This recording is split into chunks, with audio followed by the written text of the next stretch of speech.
Hello everyone, myself Ashutosh Pandey. और आज की इस वीडियो में हम जानेंगे कि वैक्सीन हमारे लिए इम्पोर्टेंट क्यों है।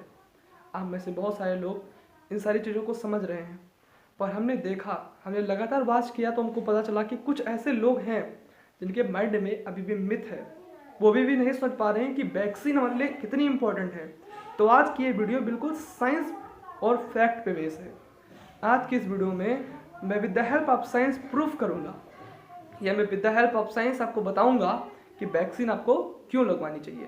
तो ये आइए इस वीडियो को स्टार्ट करते हैं और हम समझते हैं कि वैक्सीन हमारे लिए इंपॉर्टेंट क्यों है। आप में से बहुत सारे लोग जो बीएससी एमएससी किए हैं, जो 12th स्टैंडर्ड पढ़ चुके हैं, जो नीट की प्रिपरेशन कर रहे हैं, फिर जो बायोलॉजी से कनेक्टेड हैं, या फिर आप डॉक्टर इंजीनियर कुछ हैं। इंजीनियर भी कुछ ऐसे होते हैं जिनको साइंस के बारे में नॉलेज होती है, जो बेसिक नॉलेज होती है। तो आप हमारी बातों को अच्छे से रिलेट कर पाएंगे। अगर आप स्टूडेंट हैं तब भी आप हमारी बातों को समझ सकते हैं। पर बहुत सारे लोग को मैं समझाने की कोशिश करूंगा, क्योंकि आज ये वीडियो साइंस पे बेस है, तो आप बस हमारी वीडियो को ध्यान से सुनिएगा। तो अब वैक्सीन इंपॉर्टेंट क्यों है? जैसा कि हम जानते हैं कि जब कोविड का फर्स्ट स्ट्रेन आया था तब एक वर्ड बहुत वायरल हुआ था, इम्यूनिटी, कि हम सबको अपनी इम्यूनिटी बूस्ट करनी है। अभी इम्यूनिटी क्या होती है, इसे हमने कभी समझा है? तो मैं आपको बताता हूँ। Immunity is basically a type of interaction when, जब पैथोजन से हमारी बॉडी इंटरेक्ट करती है तो उसके खिलाफ की जो प्रोटीन बनती है, अगर मैं डेफिनेशन बताऊँ, the capacity of a body to fight with pathogen, तो उस टाइम जो इम्यूनिटी होती है वो हमें हेल्प करती है। अब इम्यूनिटी कितने टाइप्स की होती हैं? तो इम्यूनिटी जो होती है वो 2 टाइप्स की होती हैं। एक होती है इन्नेट इम्यूनिटी, एक होती है acquired immunity. What is innate immunity? Innate immunity is a type of immunity that comes from birth. देखिए, मैं हिंदी में बता रहा हूँ।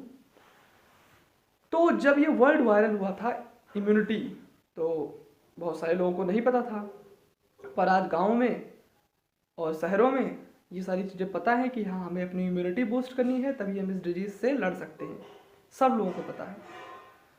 तो हमारे बॉडी में 2 टाइप्स की इम्यूनिटी होती है। एक होती है इन्नेट इम्यूनिटी, एक होती है एक्वायर्ड इम्यूनिटी। ये जो इन्नेट इम्यूनिटी होती है बाई बर्थ मिलती है, जन्म से मिलती है हमारे बॉडी में। और एक एक्वायर्ड इम्यूनिटी होती है जो हमें जन्म के बाद मिलती है। तो इन्नेट इम्यूनिटी जो होती है वो तो अपना काम करती है, उससे कोई दिक्कत नहीं है। पर कुछ ऐसे पैथोजन होते हैं जो हमारी बॉडी है, फिर ह्यूमरल इम्यूनिटी कहा जाता है। ये 2 होती है, एक बी लिम्फोसाइट, एक टी लिम्फोसाइट। अब इन सब की जो फॉर्मेशन होती है, जो बी लिम्फोसाइट होती है बेसिकली वो ब्लड में बनती है, और जो टी लिम्फोसाइट होती है वो, आपको बहुत सारे लोगों को पता होगा कि जब हमारी एज जैसे जैसे हमारी एज बढ़ती जाती है वैसे से हमारा थाइमस ग्लैंड होता है वो छोटा होता जाता है, तो वहाँ से टी इम्यूनिटी यानी टी लिम्फोसाइट बनता है। ये जो बी लिम्फोसाइट और टी लिम्फोसाइट होते हैं ये हमको इम्यूनिटी प्रोवाइड करते हैं। अब हम वैक्सीनेशन में क्या करते हैं? वैक्सीनेशन हम 3 तरीके से कर सकते हैं। जैसे first generation, second generation, third generation में हम क्या करते हैं, आर्टिफिशियल और एक्टिव। जैसे हम किसी पैथोजन का, जैसे पहले क्या होता था कि पहले के मतलब जब पहली हमारी जो 19वीं सेंचुरी की बात करें, तब हम पूरे के पूरे ऑर्गेनिज्म को लाइव एटेन्यूएटेड फॉर्म में बॉडी में इंजेक्ट कराते थे। पर बाद में साइंटिस्टों ने जब रिसर्च किया तब पता चला कि हमें पूरे की पूरे ऑर्गेनिज्म को बॉडी में नहीं डालना है। हम बाद में पता चला कि जो उसकी सरफेस है उसके वजह से हमारे बॉडी में जो होता है वो पर्टिकुलर पैथोजन के खिलाफ मतलब वो रिस्पॉन्सिबल होती है हमारी बॉडी में, ऐसी मतलब जैसे कह सकते हैं कि हमारी बॉडी को इन्फेक्ट करती है। तो फिर साइंटिस्टों ने क्या किया, उस पर्टिकुलर सरफेस की जो मतलब प्रोटीन को निकाला, मतलब एक्सट्रैक्ट किया और उसके बाद में बॉडी में इंजेक्ट किया।